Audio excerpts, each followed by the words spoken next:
L'œuvre que vous allez entendre est autobiographique et se déroule à la fin des années 1920 jusqu'au début des années 1930. Elle a pour but de présenter les milieux précaires de ces époques-là dans 2 des plus grandes villes d'Europe. Aussi, vous entendrez certains passages où des personnages font preuve de racisme, d'antisémitisme et de sexisme qui peuvent choquer. Bonne écoute.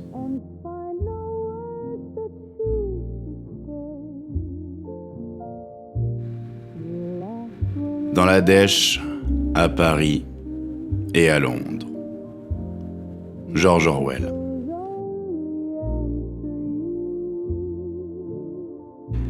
J'habitais le quartier du Coq d'Or depuis 1 an et demi environ.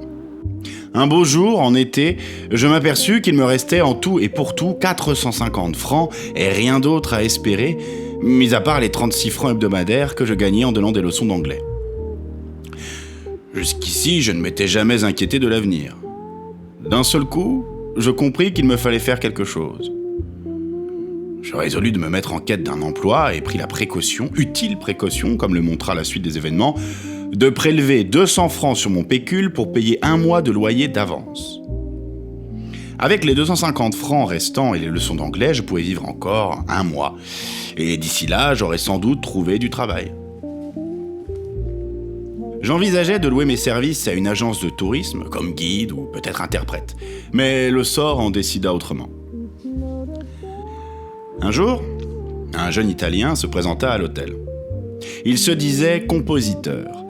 Mais c'était un personnage assez ambigu, étant donné qu'il arborait des pattes de lapin, réservées en principe aux apaches et aux intellectuels. Si bien qu'on ne savait pas trop dans quelle catégorie le ranger. Madame F, qui lui trouvait mauvais air, lui demanda de verser 1 semaine d'avance. L'Italien paya et resta 6 nuits à l'hôtel. Mais il mit ce temps à profit pour se procurer les doubles de certaines clés et juste avant de disparaître, cambriola une 12aine de chambres, dont la mienne. Par chance, il ne put emporter l'argent que j'avais en poche, mais fit main basse sur le reste. De sorte que je me retrouvais pas absolument sans le sou. Il me restait en tout et pour tout 47 francs. Néanmoins, tous mes beaux projets tombaient à l'eau. Je devais à présent subsister avec 6 francs par jour, entreprise en soi assez ardue pour ne guère me laisser le temps de penser à autre chose. C'est à ce moment-là que je commençais à comprendre ce que signifie vraiment la pauvreté. Car 6 francs par jour, si ce n'est pas à proprement parler la misère, ce n'en est pas loin. Avec 6 francs par jour, on peut encore subsister à Paris, à condition de savoir s'y prendre. Mais l'affaire n'est pas de tout repos. Curieuse sensation qu'un premier contact avec la débine. C'est une chose à laquelle vous avez tellement pensé, que vous avez si souvent redouté, une calamité dont vous avez toujours su qu'elle s'abattrait sur vous à un moment ou à un autre.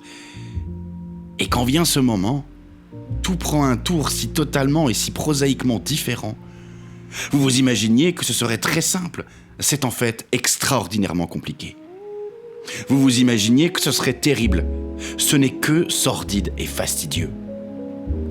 C'est la petitesse inhérente à la pauvreté que vous commencez par découvrir. Les expédients auxquels elle vous réduit, les mesquineries alambiquées, les économies de bout de chandelle. C'est tout d'abord l'atmosphère de secrets cachotiers. Vous vous trouvez brutalement contraint de vivre avec 6 francs par jour. Mais vous ne voudriez pour rien au monde que cela se sache. Il faut donner à votre entourage l'impression que rien n'a changé dans votre vie. Ce qui vous enferme d'emblée dans un labyrinthe de stratagèmes dérisoires qui ne suffisent même pas à donner le change. Vous renoncez pour commencer à donner votre linge à blanchir. Croisant dans la rue la blanchisseuse, qui s'inquiète de ne plus vous voir, vous bredouillez une vague explication avec ce résultat que la brave dame, persuadée que vous lui avez retiré votre clientèle pour la donner à un concurrent, vous en veut désormais à mort. Le buraliste ne cesse de vous demander pourquoi vous fumez moins. Il y a des lettres auxquelles vous voudriez bien répondre, mais cela vous est impossible parce que les timbres sont devenus trop chers pour vous. Et puis il y a la question de la nourriture, de loin la plus épineuse. Chaque jour, aux heures des repas, vous faites ostensiblement mine de prendre la direction du restaurant, mais vous passez 1 heure dans les jardins du Luxembourg à tourner en rond et à regarder les pigeons. Après quoi, vous ramenez votre pitance chez vous, dissimulée dans vos poches. Votre ordinaire se compose de pain et de margarine, ou de pain et de vin, mais là encore, il vous faut tricher. Vous achetez du pain de seigle au lieu de pain de ménage, parce que les pains de seigle, quoique plus chers, sont ronds et donc plus faciles à mettre dans une poche. Ce qui, chaque jour, vous fait dépenser 1 franc en pure perte. Parfois, pour ne pas perdre totalement la face, vous sacrifiez 60 centimes à une consommation dans un bar. 60 centimes de nourriture en moins. Votre linge se salit et vous vous trouvez à court de savon et de lame de rasoir. Votre coupe de cheveux aurait besoin d'être rafraîchie. Vous essayez d'y remédier par vous-même, avec des résultats si catastrophiques qu'il vous faut en fin de compte recourir au service d'un homme de l'art et y laisser l'équivalent de 2 ou 3 repas. Vous mentez à longueur de journée et ces mensonges vous coûtent cher. Vous découvrez à quel point, avec 6 francs par jour, la vie devient précaire. De menus désastres surviennent qui vous obligent à vous priver de nourriture. Vous avez dépensé vos 80 derniers centimes pour acheter un demi-litre de lait que vous faites réchauffer sur la lampe à alcool. Au moment où ça bout, une punaise vient se promener sur votre avant-bras, vous tentez de la chasser d'une chiquenaude et plouf. La bestiole tombe en plein dans la casserole de lait. Il ne vous reste plus qu'à tout jeter et à vous serrer la ceinture. Vous allez à la boulangerie acheter une livre de pain et vous attendez. Tandis que la boulangère sert un autre client qui en a lui aussi demandé une livre. Elle n'est pas très adroite et en coupe un peu plus. « Pardon, monsieur, dit-elle au client, il y en a pour 2 sous de plus. J'espère que cela ne vous fait rien. » La livre de pain vaut 1 franc. Et vous avez tout juste 1 franc sur vous. À l'idée qu'on puisse à vous aussi demander de payer 2 sous de plus et qu'il vous faille avouer que non, vous ne pouvez pas, vous êtes saisi de sueur froide et quittez précipitamment la boutique. Des heures entières se passent avant que vous n'ayez rassemblé assez de courage pour pénétrer de nouveau dans une boulangerie. Vous allez à présent chez l'épicier, prêt à sacrifier 1 franc pour 1 kilo de pommes de terre. Mais dans la monnaie que vous avez préparée se trouve une pièce belge que le commerçant refuse. Vous quittez piteusement la boutique, sachant que vous n'oserez jamais y remettre les pieds. Vos pas vous ont porté dans un quartier respectable et vous apercevez, s'avançant dans votre direction, un ami ne partageant pas vos soucis d'argent. Pour l'éviter, vous vous réfugiez dans le premier café venu. Là, comme il faut bien consommer, vous dépensez vos 50 derniers centimes pour un verre de café noir dans lequel surnage une mouche morte. On pourrait citer des centaines de catastrophes de ce type. Elles forment le lot quotidien de la vie quand on se trouve dans la débine. Vous découvrez ce que c'est que d'avoir faim. L'estomac lesté de pain et de margarine, vous allez vous promener dans la rue et lorgner les devantures. Partout vous apercevez des étalages débordant de victuailles qui vous sont d'autant d'insultes. Des cochons entiers, des paniers pleins de miches juste sortis du four, des mottes de beurre jaune, des chapelets de saucisses, des montagnes de pommes de terre, d'énormes meules de gruyère. Devant une telle abondance, l'envie vous prend de pleurer à chaudes larmes sur votre sort. Vous songez à attraper un pain et à partir en courant, en dévorant ce pain sans cesser de courir pour le finir avant qu'on ne vous rattrape. Mais vous renoncez à cette idée, par simple frousse. Vous découvrez l'ennui, compagnon obligé de la pauvreté. Ces moments où, n'ayant rien à faire, vous vous sentez incapable de vous intéresser à autre chose qu'à votre estomac qui crie famine. Vous passez la moitié de la journée allongé sur votre lit, dans l'état d'esprit du jeune squelette de Baudelaire. Seule la nourriture pourrait vous arracher à votre torpeur. Vous vous apercevez qu'un homme qui a passé ne serait-ce qu'une semaine au régime du pain et de la margarine n'est plus un homme, mais uniquement un ventre, avec autour quelques organes annexes. On pourrait encore épiloguer longuement sur ce sujet, mais tout y est à l'avenant. Voilà ce qu'est la vie avec 6 francs par jour. Une vie que connaissent à Paris des milliers de personnes, artistes et étudiants luttant pied à pied pour leur survie, prostituées ayant passé l'âge de la prime jeunesse, chômeurs et sans travail de toute catégorie. C'est pour ainsi dire l'antichambre de la misère. Je vécus pendant environ 3 semaines de cette façon. Les 47 francs qui me restaient s'épuisèrent très vite et je dus me débrouiller de mon mieux avec les 36 francs hebdomadaires de mes leçons d'anglais. N'ayant pas appris à compter, je dépensais à tort et à travers et il m'est plus d'une fois arrivé de rester tout un jour sans manger. Quand cela se produisait, je vendais quelques effets personnels que je sortais discrètement de l'hôtel, enveloppés dans des petits paquets et que je portais à un fripier de la rue de la Montagne Sainte-Geneviève. L'homme était un juif aux cheveux roux, un homme extraordinairement désagréable qui entrait parfois dans de violentes colères à la seule vue d'un client, comme si celui-ci l'insultait en pénétrant dans son échoppe.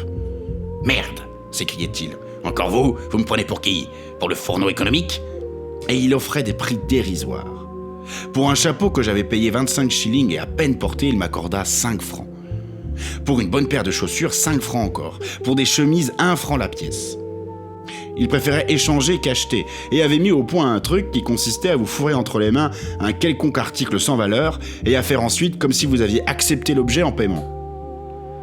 Je l'ai vu un jour prendre un très bon par-dessus à une vieille femme, lui coller dans la main 2 boules de billard et la pousser vivement vers la porte sans lui laisser le temps de protester.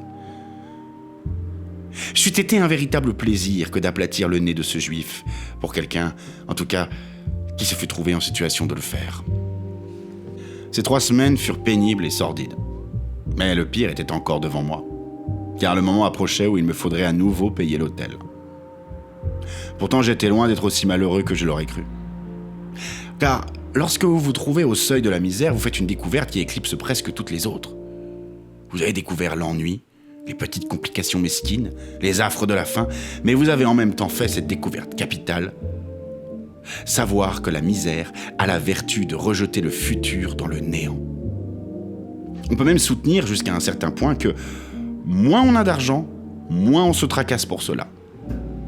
Quand il vous reste 100 francs en poche, vous imaginez les pires ennuis. Si vous avez 3 francs, cela ne vous fait ni chaud ni froid. Car avec 3 francs, vous avez de quoi manger jusqu'au lendemain. Vous ne voyez pas plus loin. Vous êtes ennuyé, mais vous n'avez aucune peur. Vous vous dites vaguement, dans un jour ou deux, je n'aurai plus rien à me mettre sous la dent. Embêtant, ça. Puis vous pensez à autre chose. Le régime du pain sec et de la margarine secrète, en un sens, sont propres analgésiques. Il est un autre sentiment qui aide grandement à supporter la misère. Tous ceux qui sont passés par là doivent sans doute l'avoir connu. C'est un sentiment de soulagement, presque de volupté à l'idée qu'on a enfin touché le fond. Vous avez maintes et maintes fois pensé à ce que vous feriez en pareil cas. Eh bien ça y est, vous y êtes, en pleine mouscaille, et vous n'en mourrez pas. Cette simple constatation vous ôte un grand poids de la poitrine. Un jour, mes leçons d'anglais prirent brutalement fin. Il commençait à faire très chaud et un de mes élèves, ne se sentant plus le courage de continuer à travailler, me donna purement et simplement congé. L'autre disparut sans laisser d'adresse, en me devant 12 francs. Il me restait 30 centimes tout juste et plus un brin de tabac. Un jour et demi durant, je n'eus rien à manger ou à fumer. Enfin, n'y tenant plus, j'entassai dans une valise les vêtements encore en ma possession et décidai de porter le tout au mont-de-piété. Par ce geste, je renonçais à simuler plus longtemps l'apparence de la prospérité, car je ne pouvais sortir mes effets personnels de l'hôtel sans l'autorisation de Madame F. Je me souviens toutefois de sa surprise quand je m'acquittais de cette formalité. Dans le quartier, il y avait belle lurette qu'on ne pensait même plus à s'indigner quand un locataire déménageait à la cloche de bois. C'était la première fois que je mettais les pieds chez ma tante. On passait sous un majestueux portique de pierre, portant comme il se doit l'inscription « Liberté, égalité, fraternité ». Les Français placent ces 3 mots un peu partout, y compris à l'entrée des postes de police. Pour accéder à une grande pièce aux murs nus évoquant un peu une salle de classe avec son comptoir au bout et ses bancs alignés. Il y avait là 40 à 50 personnes qui attendaient déjà. On présentait son gage à un employé installé derrière le comptoir, puis on allait s'asseoir. Une fois son estimation achevée, l'employé lançait à la cantonade « Numéro de temps, acceptez-vous 50 francs ?» Parfois la somme ne dépassait pas 15 francs, voire 10 ou même 5. Quoi qu'il en soit, toute la salle était informée. Au moment où j'entrais, l'employé lança d'un ton comminatoire « Numéro 83, ici !»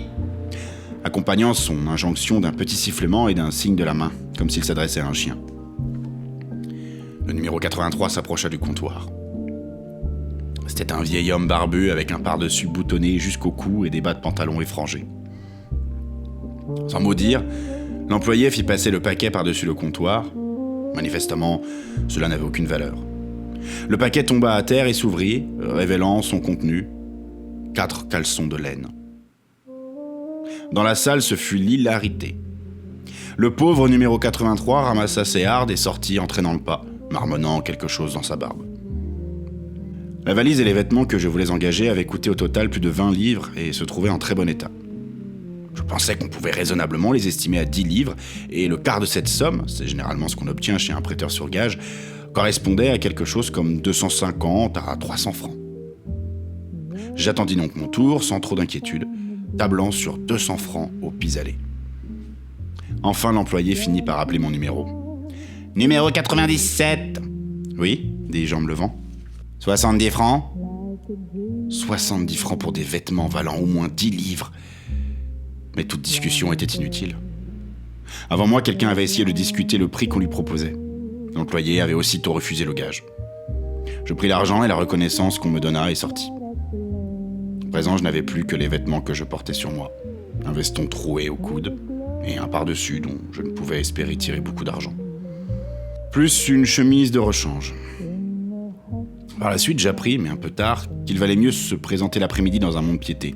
Les employés sont français et donc, comme la plupart de leurs compatriotes, assez mal lunés tant qu'ils n'ont pas eu leur déjeuner.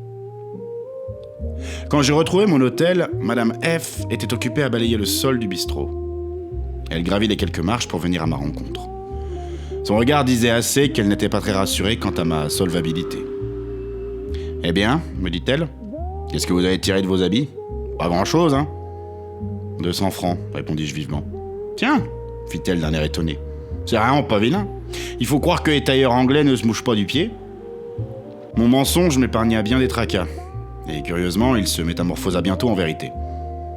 À quelques jours de là, je reçus exactement 200 francs en paiement d'un article que j'avais donné à un journal, et bien qu'il m'en coûtât, j'utilisai la totalité de cette somme pour régler le prix de ma location rubis-sur-l'ongle. Ainsi, même si au cours des semaines suivantes, il m'arriva plus d'une fois d'être au bord de la famine, j'eus toujours un toit sur la tête.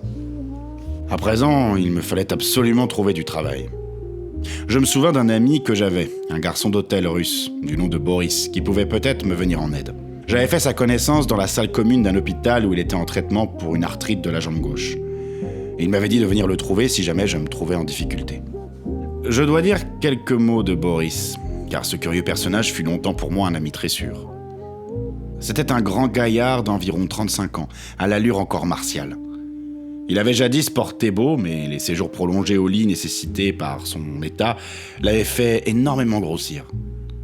Comme beaucoup de réfugiés russes, il avait connu une vie assez mouvementée.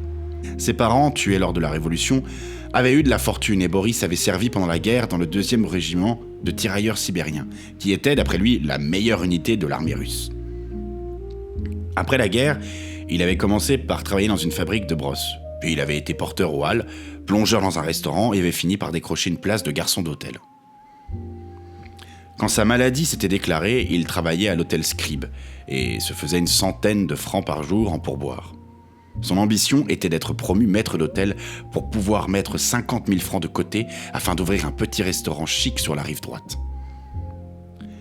Boris parlait toujours de la guerre comme de la période la plus heureuse de sa vie. Il avait lu une quantité incalculable de traités sur la stratégie et l'histoire militaire et pouvait vous exposer dans le détail les théories de Napoléon, Kutuzov, Clausewitz, Moltke ou Foch. Tout ce qui avait trait au métier des armes le passionnait. Son café de prédilection était la Closerie des Lilas à Montparnasse, pour la seule raison que la statue du maréchal Ney se dresse devant. Par la suite, nous eûmes plusieurs fois l'occasion de nous rendre ensemble rue du Commerce. Si nous prenions le métro, Boris descendait systématiquement à Cambronne plutôt que de poursuivre jusqu'à la station Commerce, pourtant plus proche de notre destination. Boris avait un faible pour le général Cambronne qui, à Waterloo, sommé de se rendre, répondit par un simple « Merde ».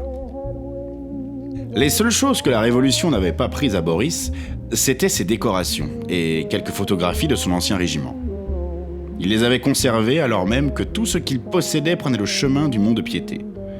Il ne se passait pratiquement pas de jour sans qu'il étale ses photographies sur son lit pour les commencer à mon intention. Voilà mon ami, là c'est moi à la tête de ma compagnie. De beaux hommes et solides, hein. Rien à voir avec ces avortons de français. Capitaine à 20 ans, pas mal, hein.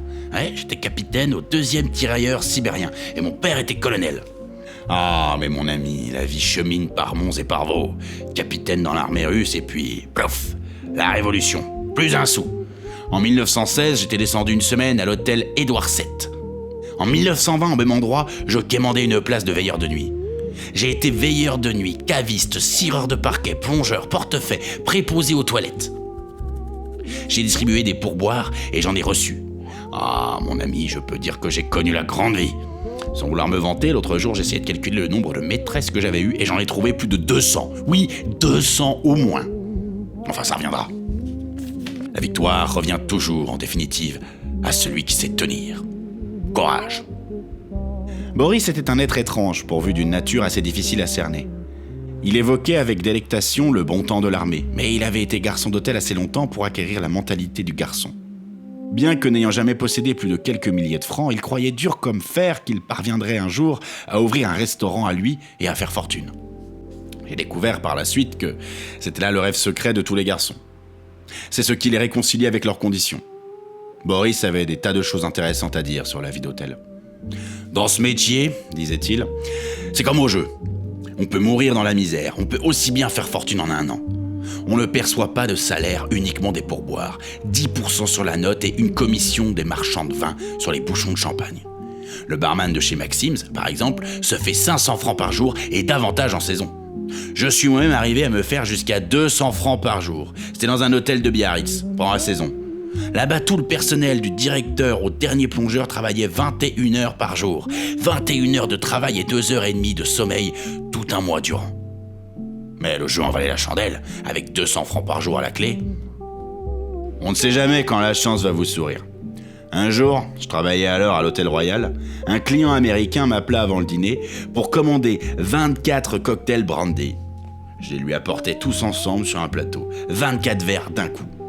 « À présent, garçon, » me dit mon client, il était ivre. « Je vais en boire 12 et vous boirez les 12 autres. Et après, si vous arrivez au marché jusqu'à la porte, vous aurez 100 francs. » Je marchais jusqu'à la porte et je mets 100 francs. Et la même comédie se répéta chaque soir, 6 jours durant, 12 cocktails brandy et 100 francs à la clé. Quelques mois plus tard, j'appris qu'il avait été extradé à la demande du gouvernement américain pour une affaire de détournement de fonds. Ces Américains, c'est vraiment quelque chose, non ? J'aimais bien la compagnie de Boris, et nous passions ensemble de bons moments à jouer aux échecs en parlant de la guerre et de la vie d'hôtel. Il ne cessait de me relancer pour que j'imite son exemple. « C'est une vie qui te conviendrait tout à fait. 100 francs par jour et une gentille maîtresse, c'est pas bien. Mais toi, tu veux écrire, me dis-tu. Foutaise et baliverne. Crois-moi, la seule manière de s'enrichir avec les livres, c'est d'épouser la fille d'un éditeur. Mais tu ferais un très bon garçon d'hôtel, à condition de raser cette moustache. T'es grand, tu parles anglais, exactement ce qu'il faut pour réussir dans le métier. Attends que j'arrive à plier cette maudite jambe, mon ami. Et alors, si tu cherches un jour du travail, viens me trouver. » Sans argent pour payer mon loyer, avec un estomac qui commençait à crier famine, je me souvins des paroles de Boris et décidai d'aller le voir sans plus tarder. Je ne me faisais guère d'illusions sur mes chances d'obtenir une place de garçon, mais j'étais au moins capable de laver la vaisselle et j'espérais qu'il saurait me trouver un travail aux cuisines. D'après lui, en été, on trouvait très facilement à se faire embaucher à la plonge. Je me sentis tout revigoré à l'idée d'avoir un ami influent sur qui compter.